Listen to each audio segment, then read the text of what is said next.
What's up guys? Welcome back to this channel, and for today we have another diecast product to be reviewed. We got this from Toys and Trinkets, who's selling pre-love items, particularly diecast and figures. So guys, if you're into buying, just follow their page and check their posts for their items for sale. Also, they have a physical store which is located in Baguio City. By the way, itong nakuha natin na to, pre-love lang guys. Just came up from Baguio City. And you will be surprised kung ano yung brand neto guys. Isa siya sa mga highly detailed na brand na nakita ko.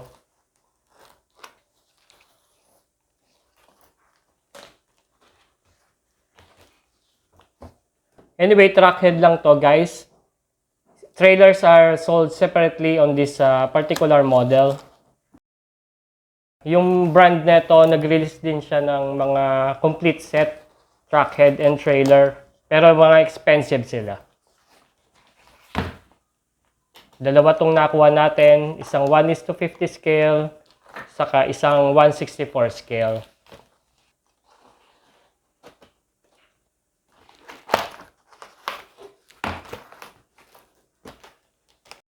Secured naman yung parcel ni Toys and Trinkets. Thank you very much pag-secure ng parcel ko.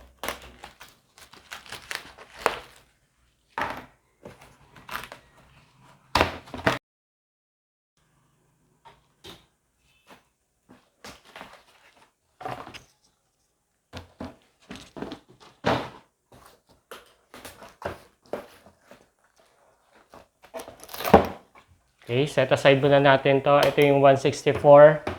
For the sake of video, ito na lang muna. Yung 1:50.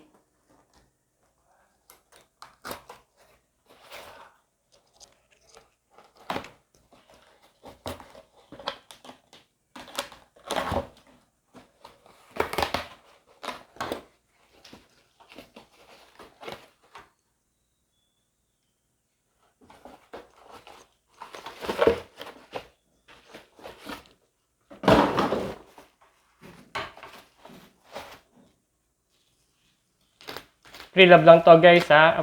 Upon inspection, ang missing dito is yung outer box packaging. And I assume yung certificate of origin.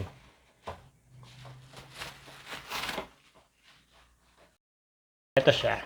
This is a Scania model.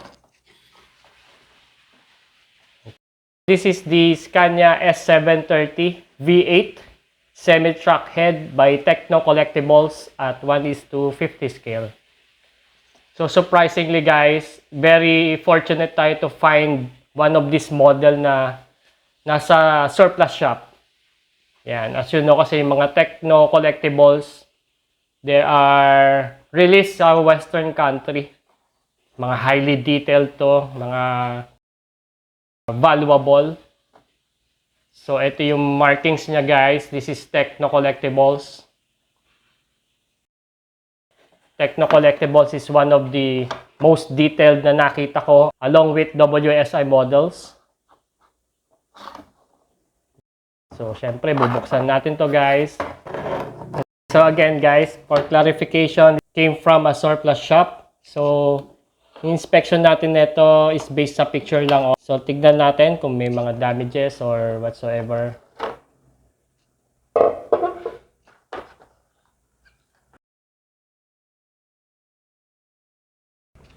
So, missing lang talaga sa kanya is yung outer packaging box. Meron to ko supposedly certificate of origin. Kaya may plastic pa naman siya dito. Check natin yung... Oh, may gumagalaw.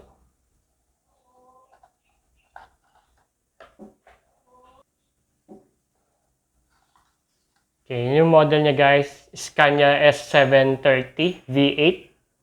So, I suppose this is a V8 engine. Ganda ng detalye nito guys. Parang gawa rin ng WSI. Tapos may weight satisfaction din. Siyempre, tatanggalin natin to. Check natin yung actual condition.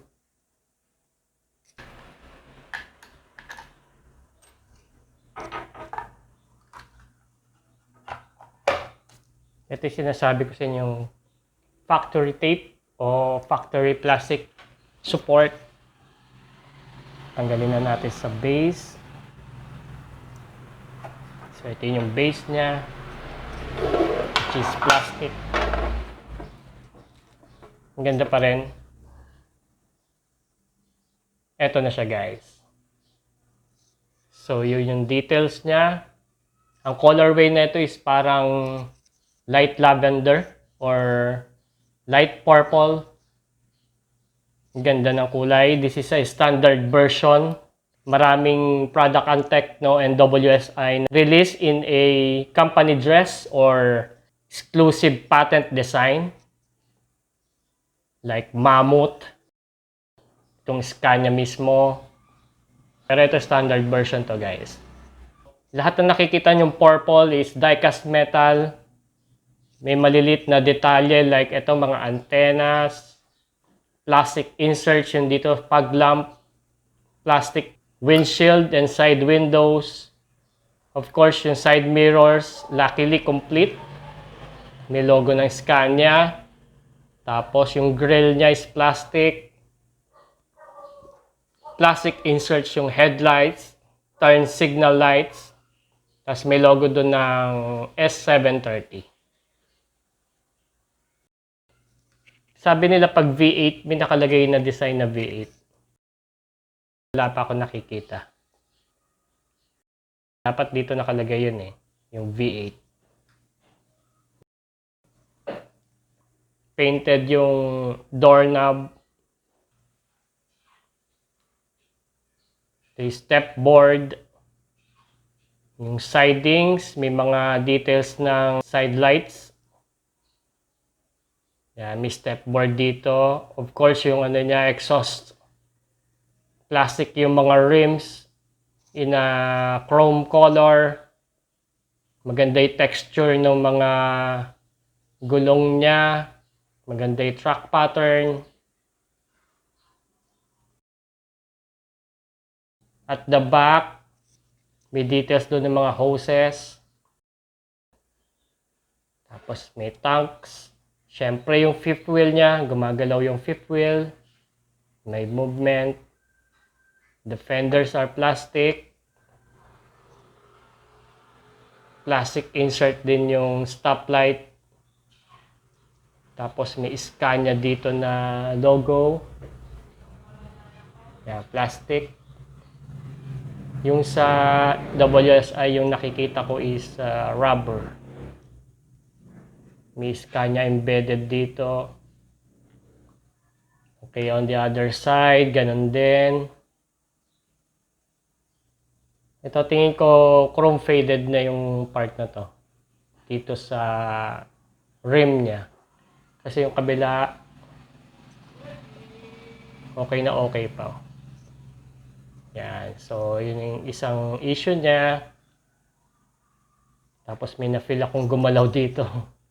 Mamaya pakita ko sa inyo. Sa bottom, yan ang details niya. Very modeled.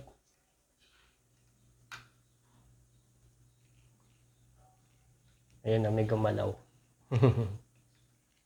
Yan. This is a 4x2 truck. Tapos yung working gimmick niya, guys. This is a tilting head. May details ng engine doon. Very detailed, oh. Ganda. Wala pa naman ako nakikitang broken parts aside from dun sa na-feel ko na gumalaw. Yung fenders niya dito is metal, die-cast. Plastic yung part na to. Tapos isa pa sa premium gimmick niya is wheel articulation or wheel steering. Yan, naliliko to, guys. Hindi lang ganun kalaki yung angle niya pero meron siya. Okay, so nakita ko pang isang gumagalaw, guys. Ito. Yun. Oop, yun natanggal na. Yun lang naman guys. Madali namang ayusin. Tapos, tignan nyo yung parts na to. Ito part to ng tank niya. Gas tank. Die-cast metal to guys. May kabigatan.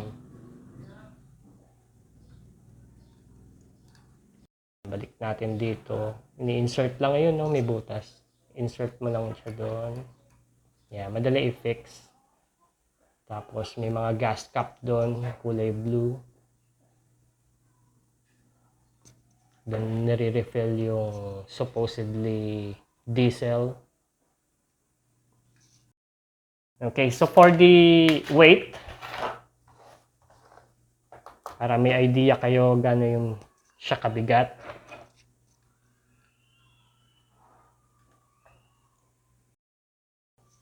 $315 grams.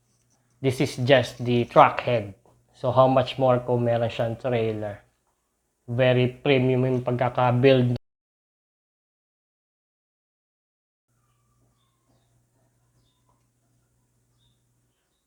Ganda.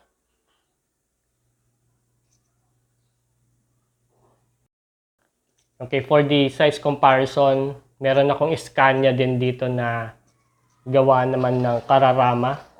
So, compare natin yung build quality. Ito sa surplus ko lang din nakuha to. Yan yung mga itsura nila guys. This is the Scania R620. While this one is the S730 series.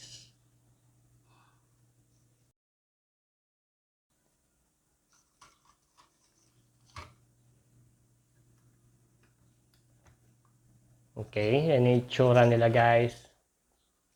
Pagkakaparehas nila is yung spoiler ng truck is die-cast metal. Ganito rin tong Carrarama. Die-cast metal tong spoiler, hindi siya plastic. Balik tayo dito, ganun din to.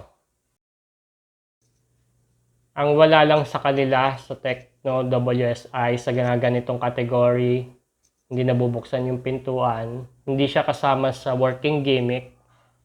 Pero busog na busog naman to sa detail guys. Especially etong wheel articulation niya. Hinahanap ko talaga guys yung nakalagay na V8 para ma-confirm na V8. Pero I guess dito sa model ng S-Series 730, mga V8 na sila. Siguro dahil standard issue lang tong design na to, makikita yan dun sa mga company dress or patented design. Ganda rin. Okay, so that's much of it guys. If you like more of this die-cast product review, just follow my page. I have a TikTok, Facebook, and YouTube account. So I'll see you for the upcoming video and goodbye.